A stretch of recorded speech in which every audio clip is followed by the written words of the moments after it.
So in today's Ukraine Explainer, I'm going to try to address the prospects for peace, which we've been hearing a lot about over the last few days. And to be clear, by last few days, I mean that today's March 18th, Friday.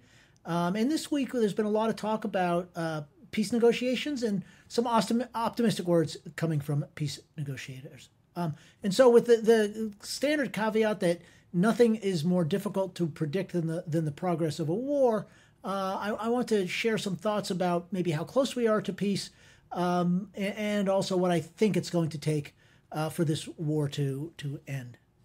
But to give you the bottom line up front, I am not particularly optimistic that we're anywhere near peace in this conflict. As much progress has been made, and we don't know how serious those reports are. I think there's probably a long way to go and some very difficult issues yet to work out. I think the negotiations are serious, and it's almost certain that the war will end with some sort of peace agreement, or at least a ceasefire agreement, because almost all wars do. But the fact that they're negotiating doesn't mean that they're close. And I suspect that the impression of progress may be in part actually a tactic to either weaken Ukraine's war effort or to convince the West that it doesn't need to keep supplying weapons. In fact, I was asked by a news anchor on the Canadian Broadcasting Company a couple of days ago, something to the effect of, well, since it looks like they're getting close to peace, do we need to keep on talking about sending the Ukrainians more weapons? And you know, you try not to blow a gasket on live television, but I thought, boy, right, that's exactly what Putin wants us to do and to say. And so I'm actually a little bit skeptical of these peace negotiations and what Putin might be thinking. We should take that into account. In fact, I think it's important to recognize that the Russian diplomats that are in these negotiations, I think, are very serious people, and I think they're very capable diplomats, and I think they're doing their best. But I think we've seen more and more, as we've learned more about this conflict, that people who are at the mid and lower levels of the Russian government are not really clued into Putin's policy, and he is not following their policy. He's making the decisions, and so the fact that they may be making concessions or accepting concessions, more likely, at the bargaining table does not mean that Putin would accept them. And I think that's important to recognize. But nonetheless, let's talk about what they seem to have achieved and where we think we might be. The most important reports are the idea that there has been progress on some aspects of a neutrality provision for Ukraine, which would involve presumably something like a promise that Ukraine would not join NATO. And the Ukrainian president, Volodymyr Zelensky, has come out publicly and kind of walked back from that dream for Ukraine and said, yeah, we may have to give up on that. But beyond that, it's very unclear what neutrality means, and I suspect that the trickiest issues about neutrality are yet to be ahead. So if it's acceptable to Ukraine or to some Ukrainians, and I should say that I was on an event with a Ukrainian yesterday who made an impassioned case that Ukraine should not surrender its NATO aspirations. And basically her argument was, why should we give up anything to get the Russians to leave our country? They shouldn't be here. Everything they're doing is illegal. So the idea that you have to make concessions to get somebody to stop doing something that's illegal is nuts, she was arguing. Excuse me. And I point that out simply to make us aware that within Ukraine there may be some job that has to be done by the government to sell some of these potential concessions, and I'll come back to that at the end. So what does neutrality mean? Does it mean that Ukraine promises not to join NATO? I think Ukraine is probably ready to do that. Does it mean that Ukraine promises not to join any organization? Does it mean that it promises not to join the EU? Or does it even mean maybe that it promises to avoid its current association with the EU? These are much more serious things because they get much more to the possibility for Ukraine to integrate with the West. And I think they would be much, much harder for the Ukrainian government to give up. But they're the sorts of things I could imagine Russia asking for. More to the point, what kind of neutrality is it that Russia is asking for? Is it armed neutrality? The idea that Ukraine, as long as it was not part of NATO, could arm itself after this conflict, which I think Ukraine would be quite inclined to do. So armed neutrality is in the tradition of Sweden or Switzerland, both of whom are neutral and have been for decades, but have fairly capable defense capabilities. Or does it mean what Putin said when he initially invaded and has said since, that the goal is to disarm Ukraine? And I think that that's really not a plausible thing for Ukraine to agree to unless it's under the most dire circumstances. Because basically a disarmed Ukraine that's not a member of NATO is a Ukraine that Russia could easily invade again in the future. There are some other big questions as well. The speculation is that Ukraine will have to acknowledge Russian sovereignty over Crimea, which Russia has de facto controlled since 2014, and to acknowledge Russia's sovereignty, or else the separation, at least, of the occupied parts of Donetsk and Luhansk Oblast.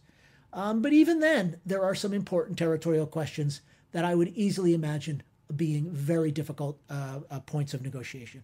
So first, Crimea itself, a lot of Ukrainians are going to absolutely resist basically giving away what they see as their territory. In the Donbass, Donetsk and Luhansk Oblast, I would expect Russia would say, we don't merely want the parts that we've already occupied, but we want the whole things. In other words, within the boundaries that those two oblasts previously existed as parts of Ukraine. So that's a much bigger chunk of territory than Russia now controls. There's various other territories that I think Russia either controls now and want to keep or may covet. There would be a couple of important categories. Would be a land bridge to Crimea. So in other words, a stretch through the Black Sea coast between Crimea and Russia itself to make it much easier to control and supply Crimea. But of course, for such a bridge to be really viable, you'd want a fairly wide band of territory. So that would turn out to be a significant stretch of territory. And I think the significance of that is demonstrated by the incredible efforts that the Russians are undertaking to capture the city of Mariupol. Another thing I think Russia is absolutely going to insist on getting out of this is, assuming it's going to retain Crimea, is access or control of the canal that diverts water from the Dnipro River to Crimea. That's a tough one too, because that actually would then put Russian forces on the Dnipro River, again increasing its sort of ability to lock up Ukraine. So those are going to be really tough. And of course, you could imagine the Russians wanting even more. They might want to control the city of Kharkiv, which they've spent a lot of effort trying to get, and so on.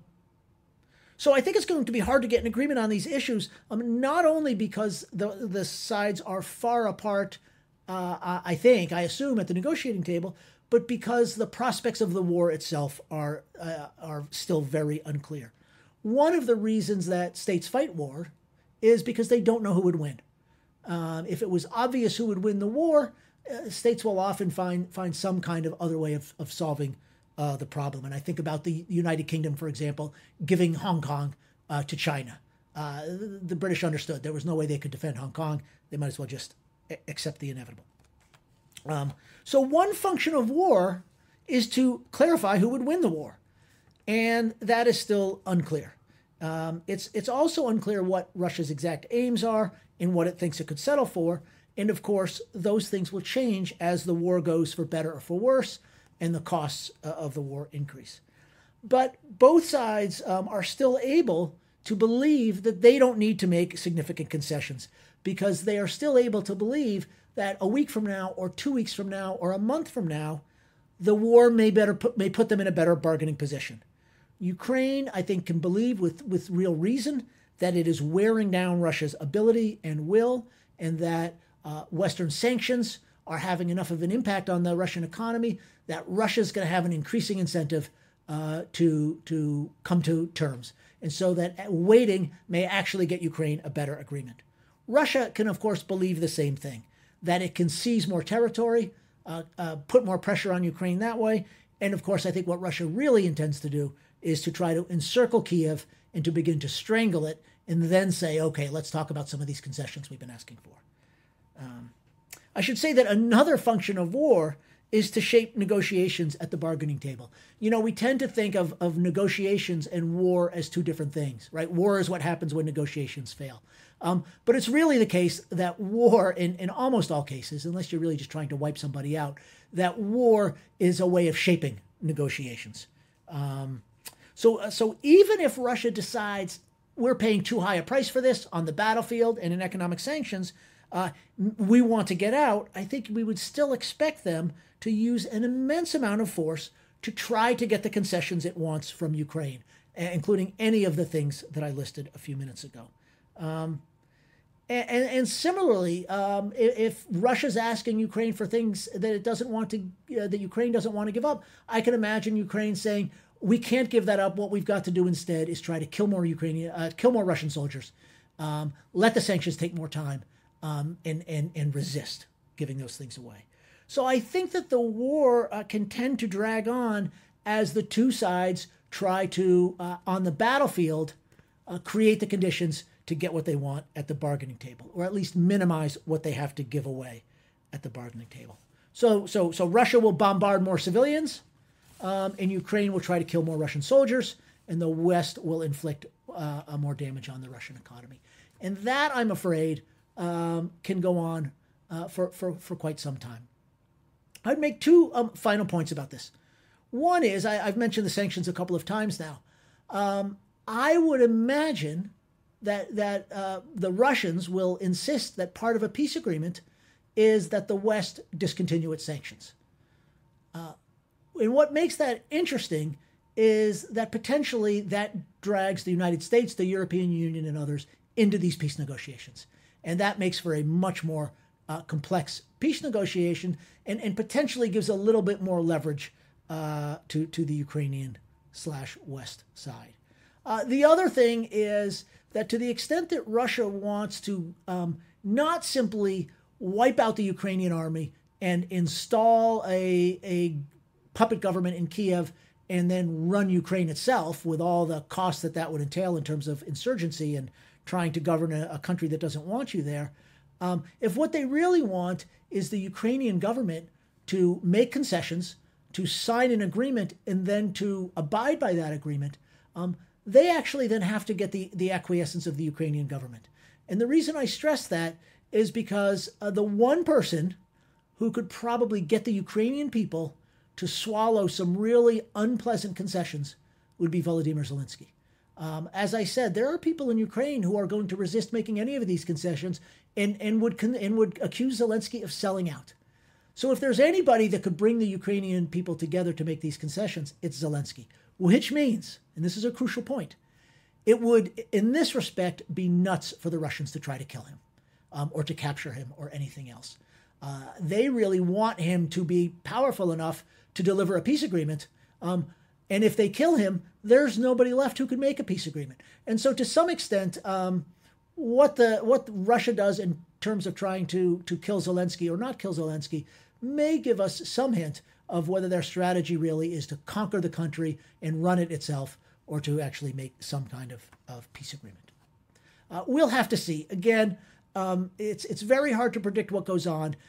Things could change dramatically on the battlefield in a matter of hours or days or weeks, and we could see change at the bargaining table then potentially very, very quickly.